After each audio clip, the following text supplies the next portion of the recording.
నరేంద్ర మోదీ మూడవసారి ప్రధాని కావడం ఖాయమని బీజేపీ పార్టీ జిల్లా అధ్యక్షుడు గడ్డం శ్రీనివాస్, బీజేపీ రాష్ట్ర కార్యవర్గ సభ్యులు మురళీ యాదవ్ అన్నారు. భారతదేశాన్ని పటిష్ట స్థితిలో నిలిపిన వ్యక్తి నరేంద్ర మోదీ అని, ప్రపంచంలో భారతదేశాన్ని అగ్రగామిగా నిలిపారని నర్సాపూర్లో ఆయన అన్నారు. 10 ఏళ్లలో అవినీతి రహిత పాలన అందిస్తూ దేశ రక్షణ, వైద్య, విద్యా రంగాలను బలోపేతం చేశారన్నారు.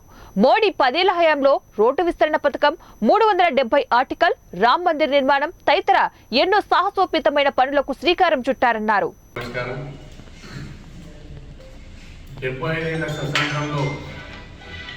దేశంలో ఆర్థికంగా అన్ని రంగాలలో 5వ స్థానం నిలబెట్టిన ఘనత ఇవాళ మన దేశ ప్రధాని నరేంద్ర మోడీ గారు.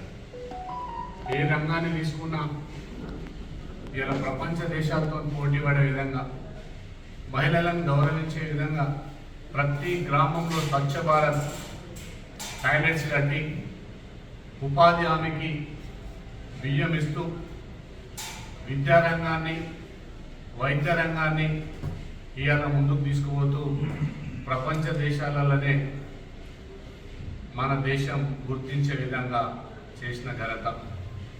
ఇప్పుడే మా మిత్రులు జిల్లా అధ్యక్షులు చెప్పినట్టు రామమందిర నిర్మాణం కావచ్చు, నేషనల్ హైవేస్ కావచ్చు, పార్టీలకు అతీతంగా అన్ని రాష్ట్రాలకు సమానంగా బడ్జెట్ డబ్బులు పెడుతూ ఇలా అన్ని రాష్ట్రాలను అభివృద్ధి పథంలో తీసుకుపోయి దేశ గౌరవాన్ని పెంచే నాయకుడు.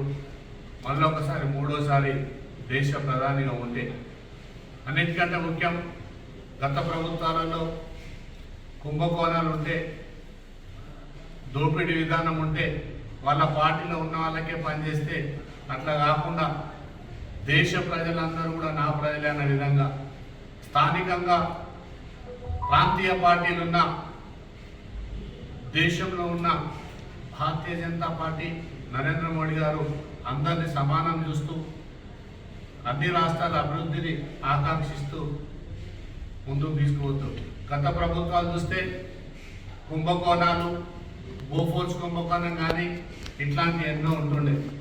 అవినీతికి దూరంగా ఒక మంచి పరిపాలన. ఇవాళ వేరే దేశాలు కూడా సర్వేలలో మూడోసారి అత్యధిక మెజార్టీతోని దేశ ప్రధానిగా నరేంద్ర మోడీ గారు ఉంటారని రుజువు చేయడం జరిగింది. కాబట్టి ఓటర్ మహాశయులను అందరినీ కూడా మళ్ళొకసారి మేము విజ్ఞప్తి చేస్తున్నాం. గల్లీ మే కోన్ మీరందో ఢిల్లీ మా మోడీ ఆయన అన్న అందరి నిదానం. పార్టీలకు ఖచ్చితంగా వీళ్ళ దేశ రక్షణ కోసం, దేశ అభ్యున్నతి కోసం, దేశం అభివృద్ధి కోసం ప్రపంచ దేశాలలో గర్వించే విధంగా ఇలా విదేశాల అమెరికా, రష్యా, ముస్లిం కంట్రీ లాంటి దేశాలు కూడా మన దేశ ప్రధాని అప్పుడు దూరంగా నిలబడి మాట్లాడే పరిస్థితి ఉంటే ఇలా కౌగులించుకొని భుజం మీద చేసుకొని మాట్లాడే పరిస్థితి. కాబట్టి మనం అందరం కూడా పార్టీలను పక్కబెట్టి నరేంద్ర మోడీ గారిని దేశ ప్రధానిగా ఉంచడానికి నర్సాపూర్ నియోజకవర్గం నుంచి, మెదక్ జిల్లా నుంచి